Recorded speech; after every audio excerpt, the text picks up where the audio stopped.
And hello, everybody. We are back for the Strengthening Love and Sex podcast. Yes. Are you excited? I'm super excited. We're excited. We're going to have some fun tonight because we're going to get into it. We're getting all the way up in there, and we're going to talk about everything we want to talk about because we are grown, and so are you. And so this is episode 3 of the Strengthening Love and Sex podcast. I hope they listen to the last two because we had such a wonderful time. Talk about the little foxes and awakening love when it's time. And tonight we want to talk about get your mama out your bed. Why is she in the bed? I don't know. We're going to find out. Now, seriously, we want to talk tonight to married couples and seriously dating couples about the tendency for us not to be able to detach ourselves from our parents' restrictive outlook on sex. It's amazing when we had a workshop not long ago, Unashamed, Naked and Unshamed retreat with married couples, and we asked the people how many people's parents taught them about sex. Right. And it was not a lot of people that had parents that talked about sex.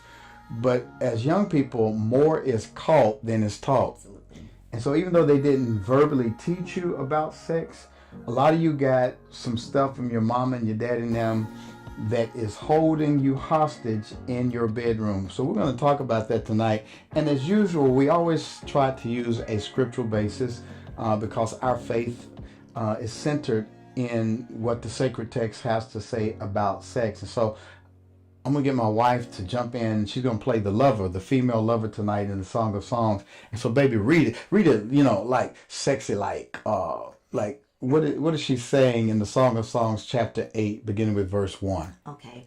Oh, I wish you were my brother, who nursed at my mother's breast. Then I could kiss you no matter who was watching, and no one would criticize me. I would bring you to my childhood home, and there you would teach me. I would give you spiced wine to drink my sweet pomegranate wine. Your left arm would be under my head, and your right arm would embrace me. Promise me, O women of Jerusalem, not to awaken love until the time is right. Now, reading this scripture at face value, isn't it kind of weird? It is kind of weird. She said, I wish you were my brother. Okay, I thought I was the only one. She said, I wish you were my brother so I could take you to the home of my mother and we both nursed at her breast and I would lead you into my mother's bedroom. And then she goes on to say, your left arm will be under my neck and your right arm around my waist. What is going on? I'm glad y'all asked that question because what is happening in this text, what you don't see culturally, is that during that time and even today in the Middle East, you are not allowed to show public displays of affection between a man and a woman. Even if you're married. I remember Rhonda and I, we traveled to Dubai not long ago, and the lady that scheduled the trip gave us some rules that we had to follow. Had to dress modestly. We had to be on our best behavior, be civil. And then there was one thing that stood out: no public displays of affection. I'm like, what? I can't kiss my wife in public. Can't hold my hand. I can't hold her hand. And even in Jerusalem, we went to the Holy Land. Same rules applied.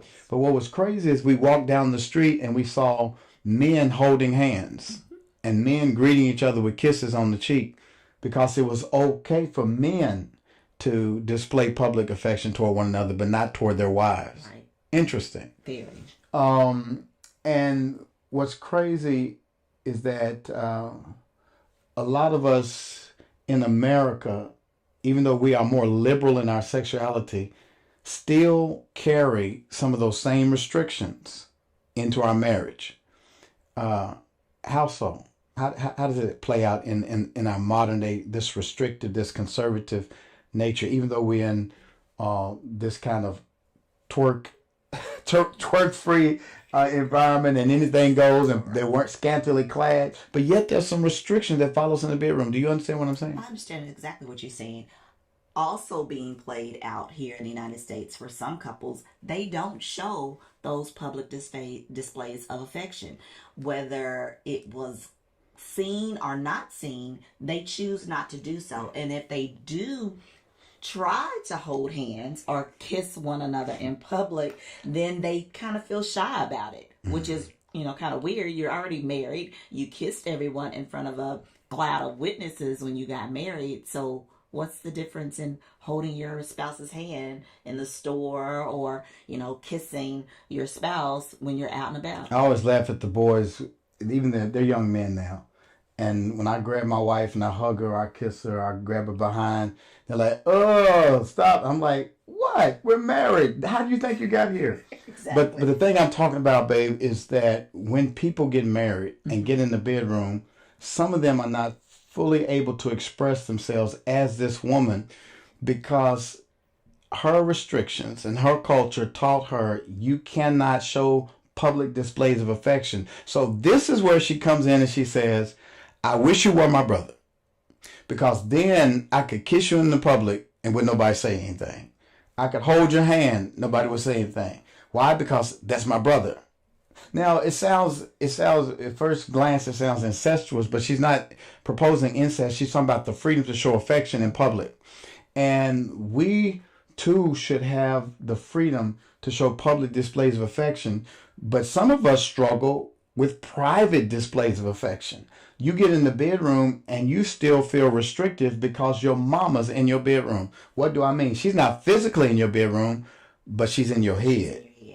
Or your dad is in your head. How so? And it's because of some of the things that you probably were taught when you were younger of you don't show these displays of affection even inside the home. Even inside your own bedroom, sometimes they're still thinking, oh, the bed is only for reproduction and not really to connect on a more intimate level with your spouse. Yeah.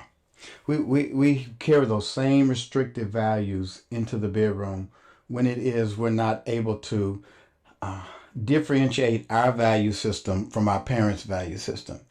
And again, a lot is caught, even though it's not taught. And we grow up with restrictions like good girls don't, finish my thought. Good girls don't do that. And that is a number of things. That could be don't have sex. Good girls don't kiss. Good girls don't wear lingerie. Good girls keep their legs closed. Yes. Good girls don't call boys on the phone. Boys call girls.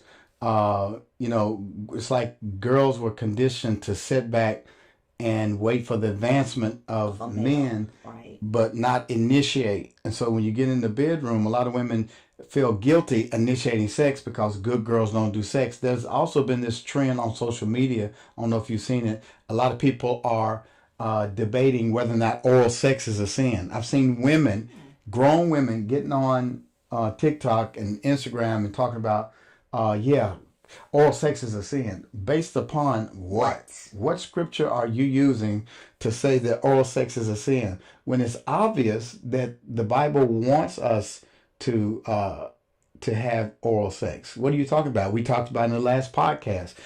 Song of Solomon chapter 2 verse 3 says, like an apple tree among the wild trees, so is my lover among the young men. In his shade I take pleasure in sitting, and his fruit is sweet to my taste. She's talking about his sexual organ, his penis, and we tried to water down the Bible like, no, it ain't what no, that's what it's talking about. She's using allegory to say, I want to taste you. And then look at Songs of Solomon 4:16. Read that one. It says, awake, north wind, and come, you south. Blow on my garden, that its spices may flow out. Let my beloved come into his garden and taste his precious fruits. Now, as a woman, and that's a woman talking right there, what is she talking about? Blow on her garden. What do you think that is? We're talking about oral sex. Talking about blowing between the legs. Between the sheets. But this is, okay, so. Okay, come on. It's so odd to me that some women will say, oh, this is bad, or we don't do it. But in actuality, it's really taking place. Yeah. So it's like they want to put on this persona that it's wrong, or put up this facade that it's wrong. In all actuality, they're doing everything that's behind the doors. They're doing everything. I think a lot of women struggle with the Madonna whore complex. Okay. You know, we have Jesus, we have Mary, the mother of Jesus, right? She is a virgin Right. when she conceives and gets pregnant with Jesus. Right. She doesn't. A man doesn't even enter her until after Jesus is born. Right. Then you have Mary Magdalene, who was considered to be a prostitute. Jesus cast out 7 demons from her, and she was one of his disciples. And women struggle between which Mary they're going to be. Am I going to be Mary, the virgin who stays chaste and no man has touched me? Or am I Mary Magdalene, who I had the reputation of being promiscuous, but now I'm saved, and now my promiscuousness is under the auspices of my husband, that I can be free and sexual with my husband. I think women have to integrate the two. They got to learn how to be a woman of God, but at the same time, when you're in the bedroom with your husband, the bed is undefiled. It absolutely is undefiled. But I think that a lot of women may struggle with that because, just as you said, they don't know which one to be or which way to integrate both of them, because a lot of times women have been frowned upon for being either way. Either if they were too chaste, too holy, or if they were too free or too loose, then there is that stigma either way that's placed upon a woman. So a female needs to decide with her own self, with her spouse, this is the way that I'm going to be. This is the way we're going to learn to be together and grow together, so that there's not any repercussions of I'm feeling a certain kind of way because I'm looked at. This woman said, blow on it. Yeah. She said, awake north wind and come. You south wind, blow. Blow on my garden that its spices may flow out. Now, see, that's what got me right there. Spices. Spicy.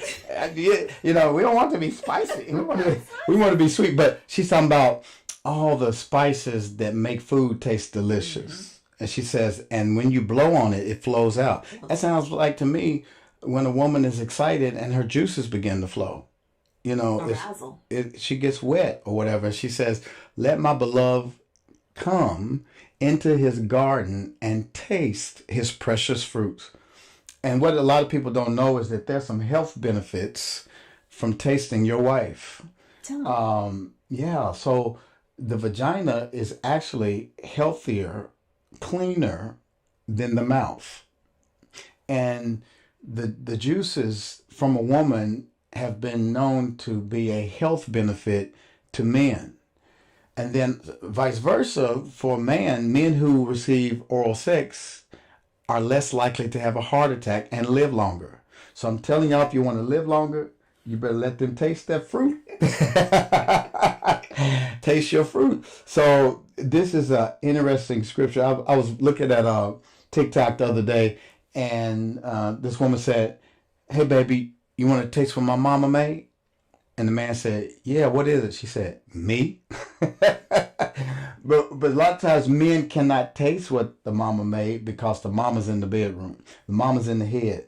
And sometimes as men, we can't enjoy what mama made because mama gets in the way. This woman longed to get to the place where she could express all of her pent-up desires for her husband in public places. Now, we don't suggest. Now, we talked last week about Rhonda said one of her fantasies was to make love in the car in daylight, but we don't want to get arrested either. There was a couple on a Ferris wheel last week that got arrested for having sex in the Ferris wheel. Let's see, that was just...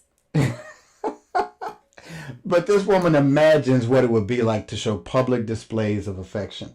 And imagination is so key for marriage. Wouldn't you agree? Oh, yes. What are some ways that imagination, like this woman in this text, what are some ways imagination can help enhance what happens in the bedroom?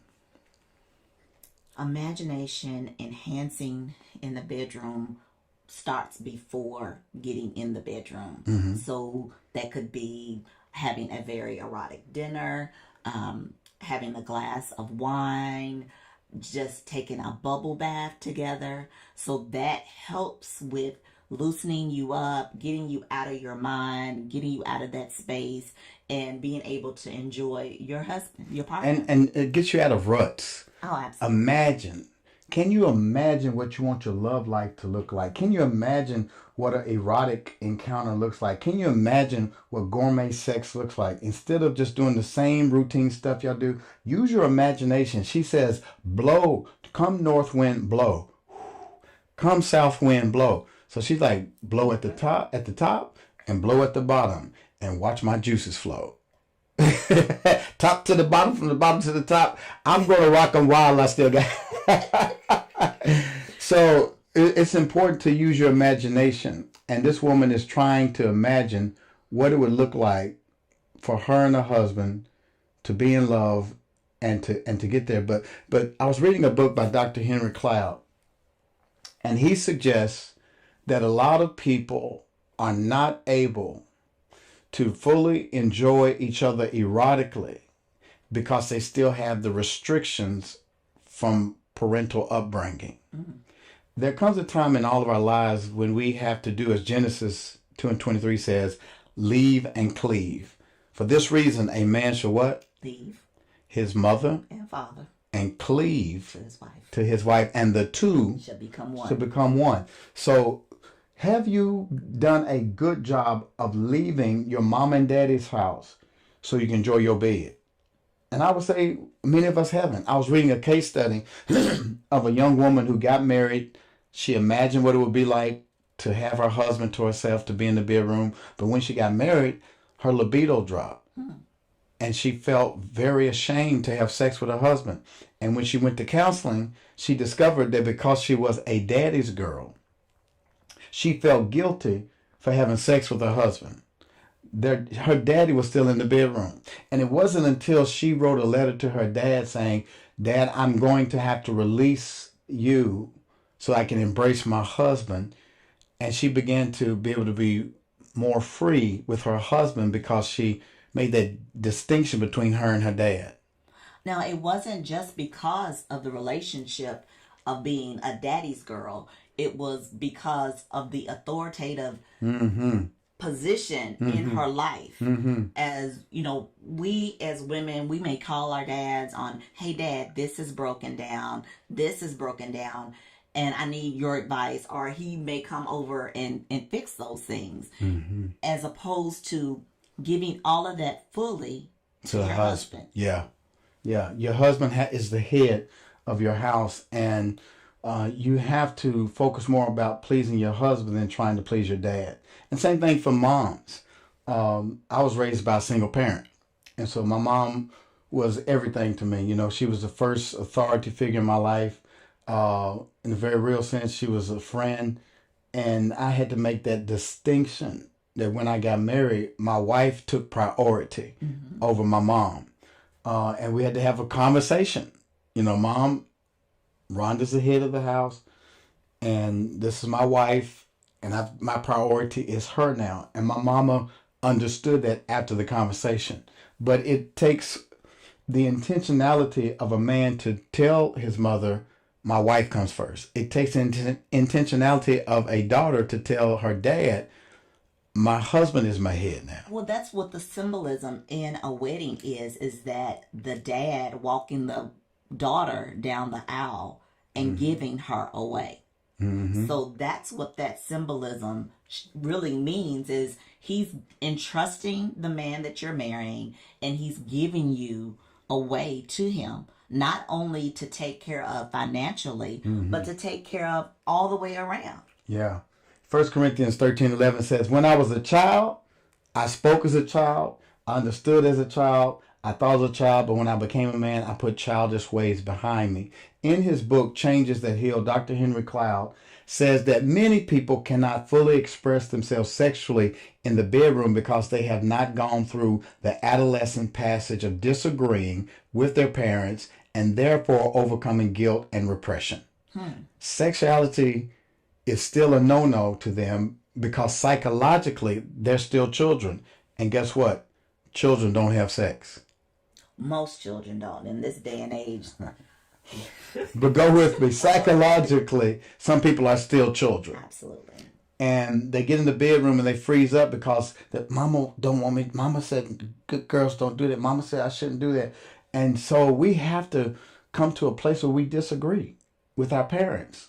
You know, we take the meat and we leave the bones. Our parents did the best that they could. Every generation has improved upon the information they received from the previous generation, or at least they should.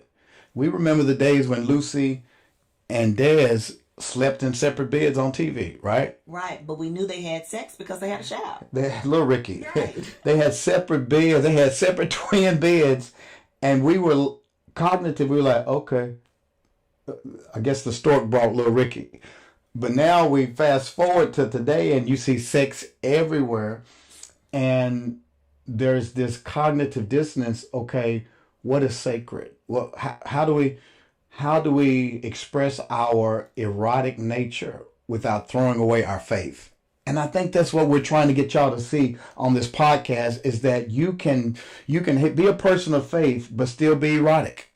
But you're going to have to disagree with some of the things you were mistaught. You're going to have to relearn how to appreciate your body and honor your body and love your wife's vagina and love your husband's penis without feeling like I'm doing something nasty. But a lot of women can't fully embrace their husbands because they haven't fully embraced themselves. My God. Come on, talk to me. So they're not in love with their own body or know what feels good to them. And so it's harder for some women to express that to their husbands. You know, it said, Dr. Cloud said, when people feel like adults with other adults, their bodies are their own to give away to their spouses and enjoy as they please.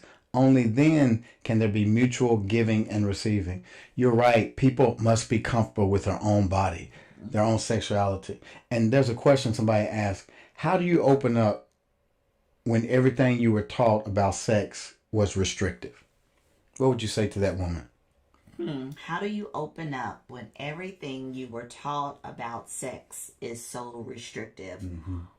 Well, one, you know me, you got to start with a conversation, because sometimes you don't know that what you were taught was restrictive until you get into the marriage, into the relationship, when you're seriously dating and you're getting to know one another and you're finding out more about each other and yourself. So those conversations should take place in that dating phase, especially when you're moving toward being just the two of you, where you're thinking about becoming married or getting engaged, or you're newly married. Those conversations have to take place in the very beginning to make that foundation, to lay that foundation there. Yeah. You said something key too. You said you got to be comfortable with your own body. Yeah.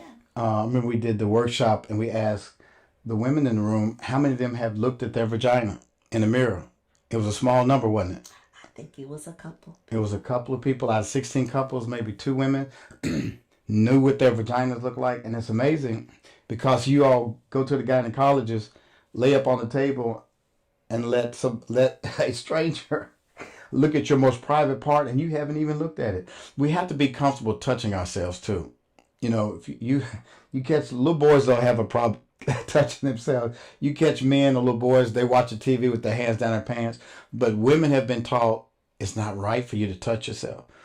It's okay to touch yourself. God gave you your body for you to enjoy your body. And you got to know what pleasures you and where your husband should touch you and where do you like to be touched. You don't know that if you haven't touched yourself. If you don't know what you like, then you don't know what you won't like, so that you can effectively communicate that to your spouse as well. Yeah. So if it's, let's just say, if he likes to put his tongue in your ear and you don't like that, then you need to be able to let him know. But if he never puts his tongue in your ear or vice versa, then you don't know that. You like it? I don't. I know that.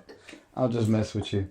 But yeah, you have to experiment with each other and explore one another. I like my wife said a while ago that you have to be a student of your spouse's body. And this woman, she's telling the man what she wants.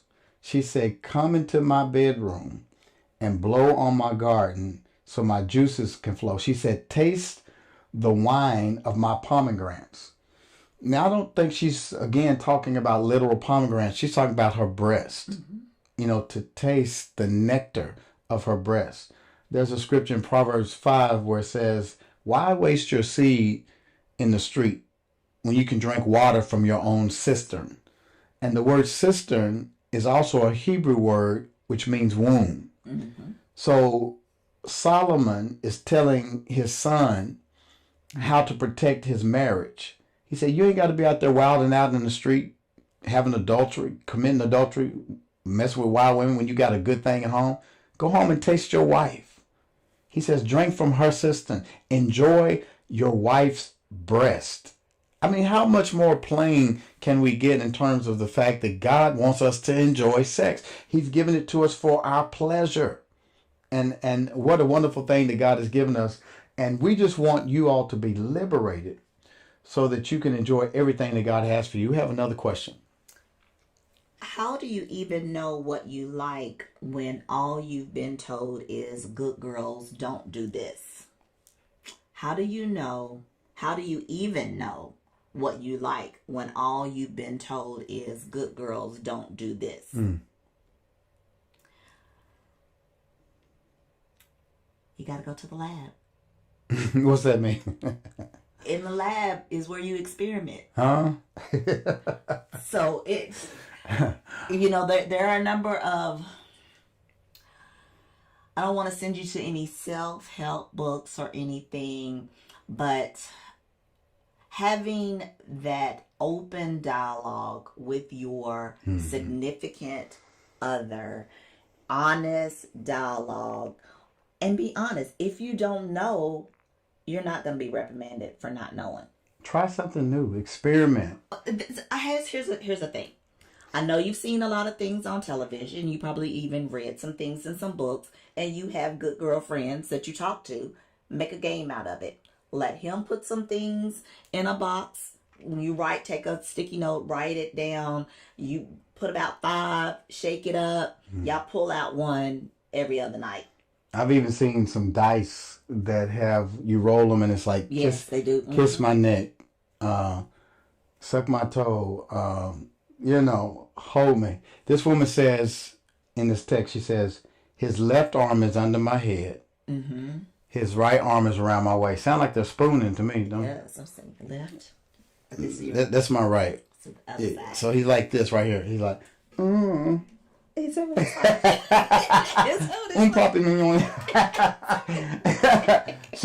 so they're spooning, and my wife and I love holding each other through the night. It's just such a wonderful connection, and I sleep better when I'm embracing you. And I think just start with the simple stuff. Start practicing more PDA. When you're out walking in the mall, hold each other's hands. Yeah, simple. Give each other kisses. When you're walking around the house, hold each other at night. After you make love, don't just go to sleep on the opposite sides of the bed. Sit there and relish the afterglow. Have conversations, pillow talk. Well, that means that the man needs to stay away. Yeah, that part. And we talked about that before too. One of the ways that you can ensure that your wife stays happy is that you make sure she gets hers first. And so it takes women a little bit longer to reach orgasm. And like we said in the earlier podcast, a small percentage of women reach orgasm through penetration. And the majority of women reach orgasm through oral stimulation of the clitoris. And so as a man, as a husband, you may have to spend more time with her first before you reach climax, because chances are once you climax as a man, you're going to go into your refractory period and you're going to have to get some sleep. We get sleepy when we have our orgasm, whereas women can have multiple orgasms. So start with the woman first. Absolutely.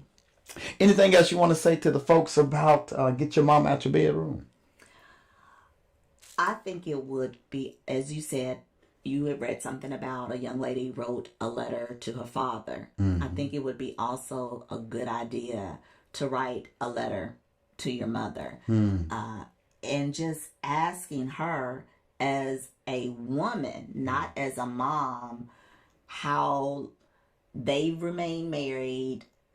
Ask about your parents' intimate sex life, and it's okay. It may feel a little weird at first, especially if you are not that close to your mom or dad. And if you're not that close, then that's another story for another day. But if you're close to your parents, then have that conversation with them. I think I know mine appreciated it when I had the conversation with them, because it kind of puts you on that level of, yes, I'm still a child, but I'm grown.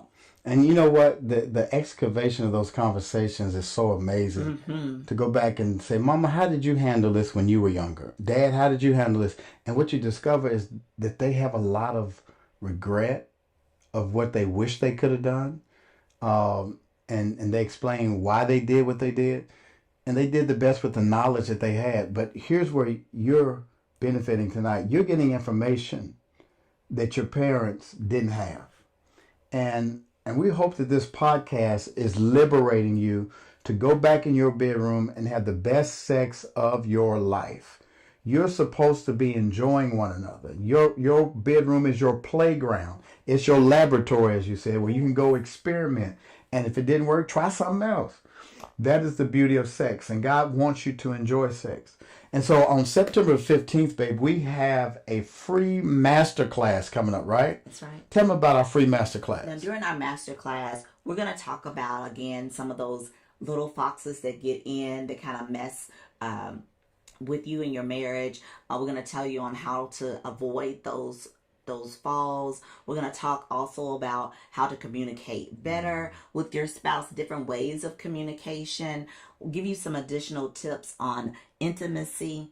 So we have a lot in store on the 15th. And it's called Make It Last Forever.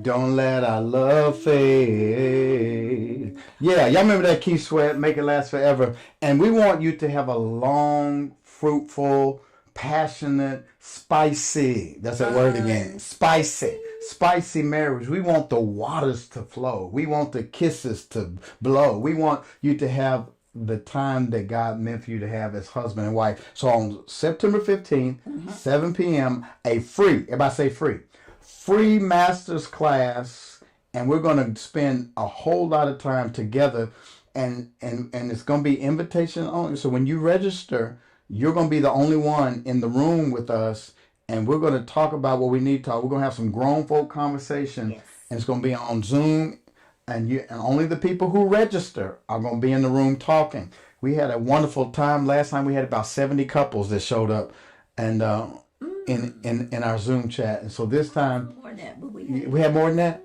Okay. So we want more than that this next time. So will you be in the room with us? Do you want to take your marriage to the next level? Do you want to enhance your intimacy, restore the passion, take sex to the next level, communication to the next level? I believe you do. Do you want to make your love relationship last forever? Then join us on September the 15th and go to the website. What's the website? the website is going to be strengthening loveandsex.com. strengtheninglove-and-sex.com. www.strengtheningloveandsex.com. All one word. All one word. And if you forget that, you can always go to our website at theunashamedmarriage.com. So we're going to get you there. And Rhonda and I are so proud of you. And we thank you for being able to have this intimate conversation with you and your spouse. And if this was a blessing to you, if this helped you, I need you to write a review on the podcast. You can subscribe to Spotify, to Google, to Amazon, Apple Music. Write a review on the podcast. Like it, share it. If you're on YouTube watching this, please like it, subscribe, and share it with somebody. That's the only way we're able to continue to grow. And y'all know some people who need this kind of information. There's some people who still got their mom in the bedroom, some people who are struggling with public displays of affection, and they need this information to take them to the next level. So until then, we're signing off. Love you guys. And we'll see you next time. See you next time. You have just been with us on the Strengthening Love and Sex podcast, SLS, and we want you to come back next week for episode 4. We're going to talk some more about how we experience the fullness of intimacy that God meant for us to have. So please stay tuned for next week, same channel, same time, and we can't wait to help you strengthen love and sex in your relationship.